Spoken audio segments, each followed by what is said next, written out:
আমি নিজে আয়নাগরের সাক্ষী, আল্লাহর কসম করে বলছি কাফারা দিতে হবে না। আমাদেরকে এমন রুমগুলোতে রাখা হয়েছে যেগুলো এখনো পর্যন্ত দেখাই নাই। আজকে যেগুলো দেখছেন তার চাইতে ভয়াবহ রুম আছে, তার চাইতেও ভয়াবহ। আমি পোস্ট করছি ফেসবুকে, এক বদমাইশ লিখছে, হুজুর আপনি লিখলেন ছোট ছোট ঘর, এখানে তো 10 জন থাকতে পারবে, বিরাট বড় রুম। এরা এক একটা শুয়ের মতো চুকায় চুকায় খালি পয়েন্টে পয়েন্টে ভুল ধরার চেষ্টা করবে। আরে বেটা, যেই রুমে নিয়ে নির্যাতন করতো আর যেই রুমে সার্বক্ষণিক রাখতো, দুইটা এক রুম না? দুইটা কি না? এক হাত বাই দেড় হাত এতটুকু কবরের মতো যে রুম গুলোতে, এই যে টেবিলটা যেমন দেখতেছেন না, টেবিল, এই টেবিলটা এখান থেকে ওই যে লোকটা, ওই ক্যামেরা এতটুকু লম্বা, ছবিগুলো ভাইরাল হয়েছে, পারলে দেখিয়েন। এমন একটা রুমে মানুষজনকে বছরের পর বছর রাখা হইতো। র‍্যাব 1-এ আমি সেই রুমে ছিলাম। এই এতটুকু রুমের মধ্যে রাখা হইতো। এই রুমের মধ্যে পায়খানা, এখানে খাওয়া, এখানে নামাজ, এখানে গোসল, এখানে সব।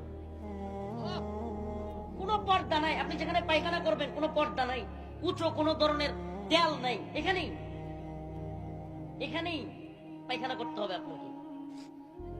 আল্লাহর কসম করে বলছি, তবু এই আওয়ামী লীগ জাহেলরা, এই জালেমরা এখনো পর্যন্ত এগুলোকেও মিথ্যা বলতেছে। কত বড় নির্লজ্জ আর বেহায়া এদের প্রতি! কি করবেন আপনি এদের প্রতি আফসোস করা ছাড়া? আল্লাহ পাক বলেছেন, খতামাল্লাহু আলা কুলুবিহিম, আল্লাহ এদের অন্তরে সিলমোহর মেরে দিয়েছে। ওয়া আলা সামঈহিম, এদের কানের মধ্যে আল্লাহ সিলমোহর মেরে দিয়েছে। ওয়া আলা আবসারিহিম, এদের চোখের মধ্যে আল্লাহ সিলমোহর মেরে দিয়েছে। এরা দেখেও দেখবে না, শুনেও শুনবে না। অনেক ভুক্তভোগী, আমি তো শুধু নিজে দেখছি এমন না, অনেকের সাথে কারাগারে গিয়ে কথা বলছি। অনেক ভুক্তভোগী, একটা চেয়ার আছে, এটাকে বলে ইলেকট্রিক শক। চেয়ারের নাম কি? ইলেকট্রিক শক দেওয়া হয়। এই চেয়ারের মধ্যে যাদেরকে বসায়া চেয়ার দেওয়া হয়েছে, আমার অনেকের সাথে কথা হয়েছে, অনেককে দেখেছি এই চেয়ারে শর্ট দেওয়ার কারণে সুস্থ স্বাভাবিক একটা মানুষ, অনেক জ্ঞানী বিচক্ষণ মানুষ কারাগারের ভিতরে পাগল হয়ে গেছে। জাহাঙ্গীর ভাই, আমি নাম বলি, কাশিমপুর কারাগার 2-এ আমাদের সাথে ছিল জাহাঙ্গীর ভাই নামে একটা লোক। এই আল্লাহর বান্দা অনেক জ্ঞানী মানুষ ছিল, বিচক্ষণ মানুষ। যখন ভালো থাকতো কোরআন তিলাওয়াত করত, যখন ভালো থাকতো মানুষকে সুন্দর নসিহা দিত, নামাজ পড়তো, এখানে দাগ আছে কপালে। কিন্তু যখনই ওই যে ইলেকট্রিক শর্টের পেইন, ভিতর থেকে আবার সেই আঘাত বা ব্যথা শুরু হইতো, পাগল হয়ে যেত, তারে তারে গালি দিত, লাথি মারতো, হসপিটালে নিয়ে বাইন্দা রাখতে হইতো তারে। আমি নিজের চোখে দেখছি। আমার পাশের রুমের কুকন ভাই, বাড়ি ওই বরিশালের ওই সাইডে, কুকন ভাই নাম, এই ইলেকট্রিক শর্টের কারণে পাগল হয়ে গেছে। আমার সামনে মানুষটা মারা গেছে, আমার পাশের রুমে। কুকন ভাই চিৎকার করতে করতে দেয়ালের ওই আপনার লোহার যে শিক গুলো আছে, এই কুকন ভাই ইলেকট্রিক শর্ট দেওয়ার পরের থেকে কারোর সাথে কথা বলতো না, নিজে নিজে কথা বলতো। পানি নিতে যাইতো, পানি নিতে গিয়া কুকন ভাই এমন করতো।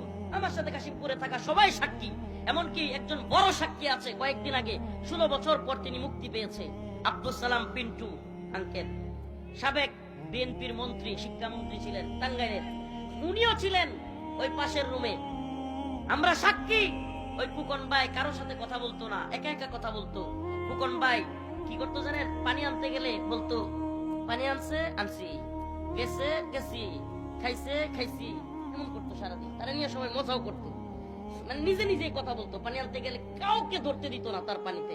এমনকি যে ট্যাপ থেকে সে পানি নিত, ওই ট্যাপটা সাবান দিয়া ধুইতো। আরে কে কারে বোঝায়? ওই ভিতরে সাবান দিয়া, এই প্রতিদিন সাবান দিয়ে আবার তার ইয়াডারে ধুইতো, মানে যেই বোতলটা। এখন বোতল ধুইলে কিন্তু সাবানের পানি গন্ধ হয়, কিন্তু হ্যাঁ এটা কোনো কিছু না, সে এটারে প্রতিদিন ধুইবেই। যদি খালি একবার তার বোতলে শুয়ে দিচ্ছেন, আবার 5 বার ধুইবে, আবার ওই ট্যাপ আবার 10 বার ধুবে, এরকমই করতো সারাদিন। আর নিজে নিজে কথা বলতো, দোয়া হইছে, খাইছি, গেছি, এরকম করতো।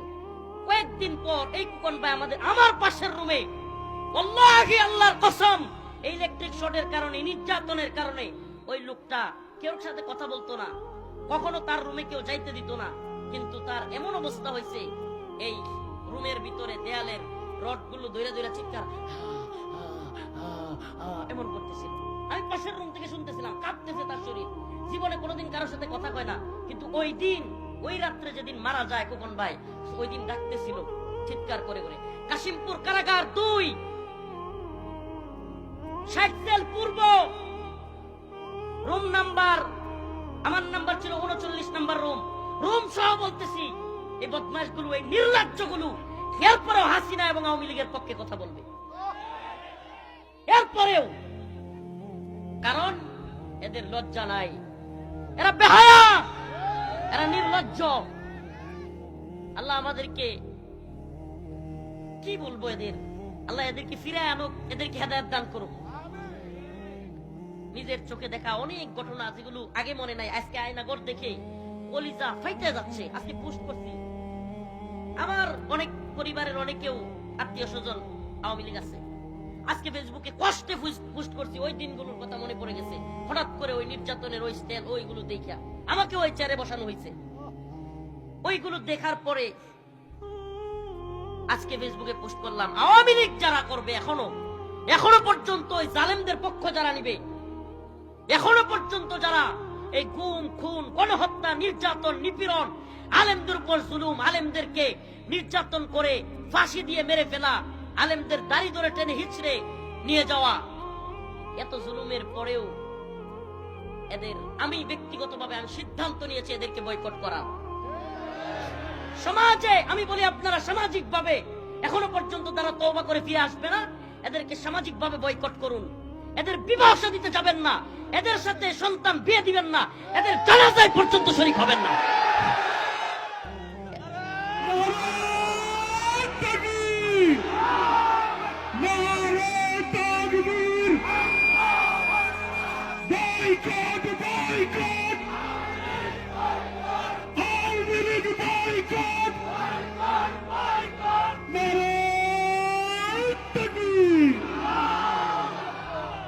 একটা কথাও যদি মিথ্যা বলে থাকি, এই সকল জনতার সামনে বলে গেলাম, আল্লাহর কাছে যেন আমার বিচার হয়।